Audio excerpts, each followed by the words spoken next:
नमस्कार दोस्तों, स्वागत है आपका फिर से हमारे चैनल के एक नए वीडियो में।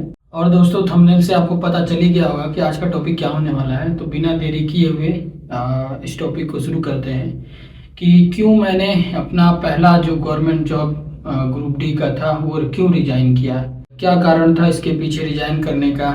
इन्हीं चीज़ों को आज की इस वीडियो में पूरा डिटेल से कवर करेंगे और बताएंगे आपको कि मुझे क्या प्रॉब्लम थी या क्या दिक्कत था। क्योंकि बहुत सारे लोग कमेंट कर रहे हैं, क्योंकि मेरी जो पहली वीडियो थी जब मैंने वो जो रिजाइन की वीडियो मैंने बनाई है उस पर अलग अलग लोगों का अलग अलग कमेंट है और तरह तरह की बातें बोल रहे हैं। कुछ लोग ऐसे भी कमेंट कर रहे हैं कि हो सकता है अमीर घर का हो, या हो सकता है कि उनसे पूछो जो जिनके पास नौकरी नहीं है, फिर उसके बाद किसी से म्यूचुअल कर लेते तो रिजाइन कर देते, उस दूसरे की लाइफ बन जाती। तो यही सब सारी चीज़ें लोग कमेंट कर रहे हैं। तो मैंने सोचा कि आज के इस एक वीडियो बना ही डालते हैं और इस पे पूरा डिटेल में बता डालते हैं कि क्यों मैंने रिजाइन करी। स्टेप बाय स्टेप आपको बताएंगे कि कैसे कैसे मतलब सारी चीज़ें हुई और कहाँ यहाँ वो प्रोसेस पूरा कंप्लीट हुआ रिजाइन का। अब बस आपसे यही रिक्वेस्ट है कि इस वीडियो को लास्ट तक देखिएगा, क्योंकि जितने भी आपके डाउट होंगे, जितने भी आपके क्वेश्चन होंगे, सारे क्लियर हो जाएंगे। जब पहली मेरी ज्वाइनिंग हुई थी south central railway Secunderabad zone से, गुंडकल डिवीजन मुझे मिला था और CNW से, वो भी 18 वाले में, और जो वेटिंग लिस्ट में हुआ था वो भी 5th फेज में वेटिंग में हुआ था, एक बार में नहीं हुआ था। जब 2018 में मतलब रिजल्ट आया था तो मैं 1 नंबर से उसमें मैं बाहर हो गया था। तो वो वेटिंग में चला गया था, या चाहे जो भी कहिए, वेटिंग में गया था कि नहीं गया था मुझे नहीं मालूम।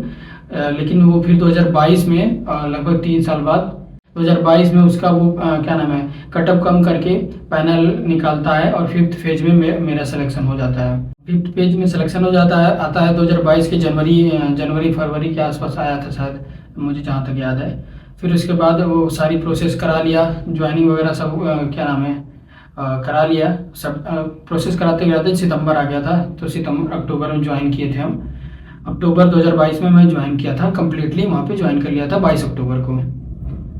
वहाँ पे वो मुझे कहाँ मिला था, स्टेशन मेरा गुत्ती था। गुत्ती स्टेशन के पास ही में मतलब था एक ROH डिपोट था, गुत्ती सेड CNW का।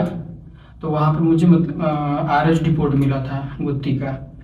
अब वहाँ पे जब मेरी पोस्टिंग हुई, मैं गया वहाँ पे, ड्यूटी जब स्टार्ट हुआ तो देखा कि मेरी देखो ग्रुप डी हेल्पर पोस्टिंग थी, असिस्टेंट हेल्पर की।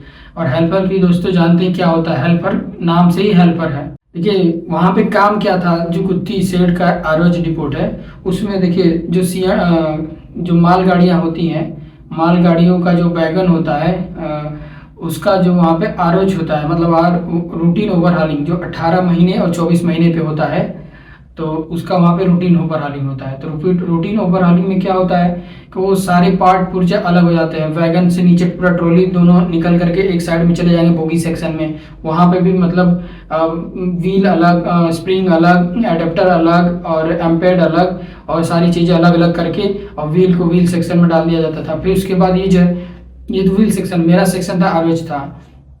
तो ROH में जो ऊपर का जो ढांचा होता है बोगी बॉक्स, उसको क्या करते हैं कि उस पूरा निकाल करके एक साइड पे क्या नाम है, पटरी ही रहता है, पटरी के चारों तरफ मतलब एक लोहे का गुटका लगाकर, लोहे का जो बड़ा बड़ा स्टैंड होता है, उस दो को इस साइड से दो को साइड से लगा करके उठा के क्रेन से उस पर खड़ा कर देते हैं।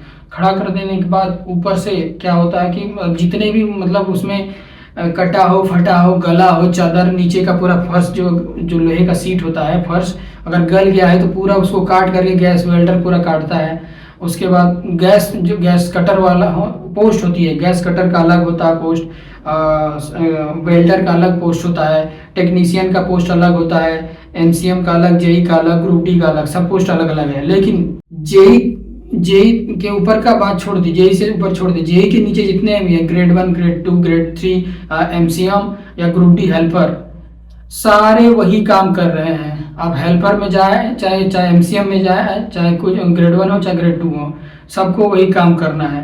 तो मैं हेल्पर था, और खास करके हेल्पर तो मुझसे हेल्प करवाना चाहिए था ना। तो मुझसे क्या होता था, करवाया जाता था, हथौड़ा पिटवाया जाता था, और साथ में गैस वेल्डर का अलग पोस्ट होता है, वेल्डर का पोस्ट अलग होता है। तो मुझे 5 दिन का ज़बरदस्ती मुझसे ट्रेनिंग करवाया गया और वो वहाँ प्रेशर डाला जाता है कि हाँ चलो 5 दिन का ट्रेनिंग कर लोगी, इमरजेंसी में तुमको वेल्डिंग भी करवाया जाए। और इस वजह से आए दिन दोस्तों मतलब जो भी मैं 6 महीना गुजारा वहाँ पे, आए दिन मेरे आंखों में लाइट, जब वेल्डिंग का जो लाइट लग जाता है आंखों में तो उस आंखें इतनी चुभती हैं, लाल हो जाती हैं और लगातार पानी गिरता रहता है। मेरा हर हफ्ते हर 2-4 दिन पे मुझे आंखों में लाइट लग जाता था। इतनी हालत खराब हो जाती थी, आंखों से पानी गिरता रहता था, पानी गिरता रहता था। चश्मा लगाइएगा ब्लैक, उसके बावजूद भी। तो ये सारी कंडीशन थी वहाँ पे। आपको आप पता कर लीजिएगा, साउथ सेंट्रल रेलवे जो है गुंटकल डिवीजन में गुत्ती डिपोट को काला पानी बोला जाता है ना। वहाँ पे देखिए 13-13 साल से 14-14 साल से वहाँ पे लोग, ये यूपी बिहार के, मैक्सिमम यूपी बिहार के लोग थे, ऑन रिक्वेस्ट लगा कर रखे हैं, लेकिन ऑन रिक्वेस्ट उनको छोड़ा नहीं जाता है। बोलते हैं मेरे पास एम्प्लॉय नहीं है, छोड़ता ही नहीं है। ऑन रिक्वेस्ट तो छोड़िए, म्यूचुअल आपको मिला हुआ है, 2.5-3 साल से म्यूचुअल है। उधर से अगले दूसरे डिवीजन से आपका म्यूचुअल का जो एनओसी आ जाता है और 2-2-3 बार आके एक्सपायर हो जाता है, लेकिन वहाँ छोड़ता नहीं है। और सबसे बड़ी बात, ये तो जो काम इस तरह का था ही, लेकिन आपका ड्यूटी, मुझे जब ज्वाइन किए तब मुझे एसएससी जनरल थे, बोले कि देखो तुम्हारा 7:30 से 8 बजे से 4 बजे तक की ड्यूटी रहेगी तुम्हारी, 8 घंटे की बताई गई मुझसे। लेकिन ड्यूटी मुझसे लिया कितना जाता था, 9 घंटे, 10 घंटे, 11 घंटे। ना ओटी आपको मिलता था, ना ओवर टाइम मिलता था, ना आपको सीआर मिलता था, कुछ नहीं मिलता था। इतनी बुरी कंडीशन थी। अभी तो शक्ल ऐसी थी मेरी, वहाँ की वीडियो जब देखिएगा मैं तो पूरा मतलब शरीर एकदम मेरा खत्म हो गया था। आए दिन आंखों में लाइट लग जाता था, दवा खा खा कर ड्यूटी करते थे, जाना पड़ेगा ही। लोग बोलते हैं कि ट्रैकमैन को देखो, जिसको नौकरी नहीं वो देखो। भाई 5 साल 6 साल पढ़ाई करके और 10-10 घंटे पढ़ाई की है, और लेकिन पहली जॉब थी। लोगों ने बोला, मन तो नहीं था, लेकिन मैं बोला कि जाओ ठीक है ज्वाइन कर लो, फिर तो बाकी आगे तैयारी करते रहना। लेकिन पहले ही जॉब इतनी बुरी थी कि अब हिम्मत टूट गया था कि मैं अब करे तो करूँ क्या। फंस गया था, ऐसा लग रहा था कि अब कैसे निकल पाऊंगा यहाँ से, क्योंकि वहाँ से ऑन रिक्वेस्ट का कोई सवाल नहीं था। 10 साल 15 साल से ऑलरेडी लोग पढ़े हुए थे। और ऑन म्यूचुअल की जो बात है, तो म्यूचुअल 3-3 साल से, म्यूचुअल का मैक्सिमम आपको 1-2 महीने में छोड़ दे, मतलब म्यूचुअल का प्रोसेस है ज़्यादा तो 3 महीना, लेकिन वहाँ 3-4 साल से लोग म्यूचुअल का वेट कर रहे हैं, लेकिन आपको छोड़ता नहीं है। तो इतना बुरा कंडीशन था।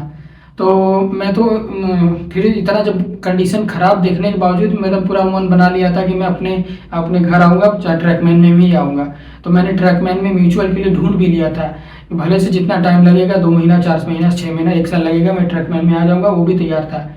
लेकिन मेरी किस्मत अच्छी रही या जो भी कही है, मैं ऑलरेडी जो एग्ज़ाम 2019 वाला ग्रुप डी दे रखा था, देने के लिए तो बहुत सारे दे रखे थे। मैंने टेक्नीशियन भी दे रखा था, एनटीपीसी भी दे रखा था। गार्ड में मैं 2 नंबर से छड़ गया। इलाहाबाद डिवीज़न था, बहुत हाई कटअप चला गया था, 84 नंबर था, 86 पे कटअप गया था। और लेवल 2-3 में टाइपिंग मेरा था ही नहीं, और टाइपिंग के लिए बुलाया था और टाइपिंग का हम तैयारी किए ही नहीं थे। तो ये सारी चीज़ें थी। तो जब वहाँ ज्वाइन किए तो उसके 2 ही 3 महीने बाद मेरा 2019 वाला जो हाजीपुर से हम भरे थे पर ग्रुप डी वाला, जो अभी जॉब कर रहे हैं, तो वहाँ मेरा सिलेक्शन हो गया। तो फिर उसके बाद फिर हम वही प्रोसेस चालू कर दिए। आया इधर, सारा प्रोसेस करने के बाद जब फाइनली मेरा ज्वाइनिंग लेटर आ गया तो वहाँ रिजाइन का प्रोसेस लगा दिए। और रिजाइन का प्रोसेस लगा दिए, उसके बावजूद भी दोस्तों हमको 1.5 महीना इंतजार करना पड़ा। जो सीनियर डीएमई था, टेक्निकल जो रिजाइन होता है वो उनके ऊपर होता है कि वो दे या ना दे, लेकिन मेरा जो नॉर्मल रिजाइन है, मेरा वो हक है।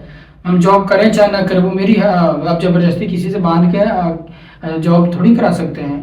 नहीं करनी मुझे नौकरी, रिजाइन करना है। 1.5 महीने इंतजार करना पड़ा। ना वो यस करता था, ना वो उस फाइल बस रखी पड़ी रहती थी। जब भी जाता था क्लर्क को, अरे वो नहीं सर, नहीं ये नहीं है, वो नहीं है, ये नहीं है, इधर उधर की बातें टालता रहता था। जब मेरी किस्मत अच्छी रही कि मैं सेलेक्ट इसलिए हो पाया क्योंकि मेरा वो रिजाइन एक्सेप्ट तब हुआ कि जब वो जो सीनियर डीएमई रिटायर हो गया और दूसरा सीनियर डीएमई बना, तो वो उससे मिले, सर से प्रॉब्लम बताया, तो बोला कि ये तो यार आम बात है भाई, नौकरी करना चाहे तो भाई उसको नहीं रिजाइन करना चाहता है, वो अपने घर जाना चाहता है, तो उसमें कौन रोक सकता है, कोई अधिकार नहीं है रोकने का।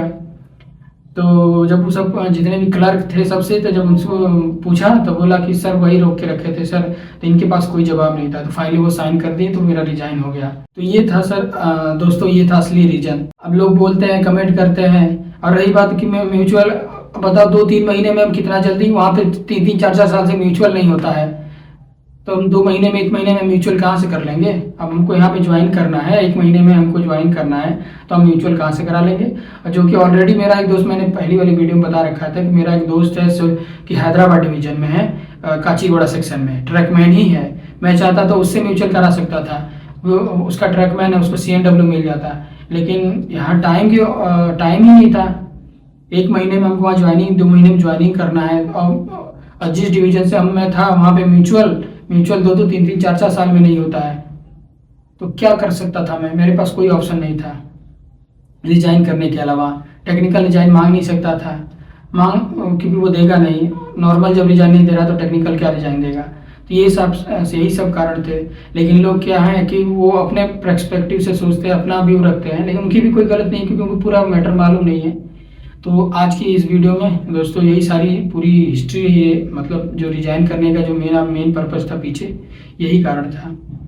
अगर सिलेक्शन मेरा इधर ग्रुप डी में नहीं भी होता ना, तब भी मैं म्यूचुअल लगा देता ट्रैकमैन में आने के लिए, और इंतजार करता, चाहे 2 साल में होता, 1 साल में होता, लेकिन मैं ट्रैकमैन में आ जाता। अगर इन केस मेरा कहीं जॉब नहीं होता तो मैं ट्रैकमैन में आने के लिए तैयार था, क्योंकि मैं देख रहा हूँ कि वहाँ का नौकरी मैं 10 घंटा 9 घंटा ऑलरेडी दे रहा था जॉब में, और घर से 2500 किलोमीटर दूर था। आने में 2 दिन लग जाता था, 48 घंटे लग जाता था।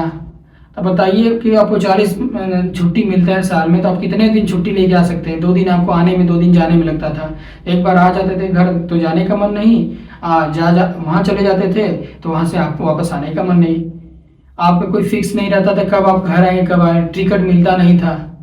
बहुत सारी दिक्कतें। खाली नौकरी का देखिए मत, आपको मेंटली कितना प्रेशर होगा। आप जो नौकरी दूर साउथ हो, चाहे मतलब घर से 2000 किलोमीटर, 5000, 2000, 3000 किलोमीटर दूर से नौकरी करता है, तो उससे आगे पूछिए कि वो कैसे जॉब करता है। तो इस तरह का सारा वहाँ कंडीशन होता था। लैंग्वेज डिस्क्रिमिनेशन बहुत ज़्यादा था।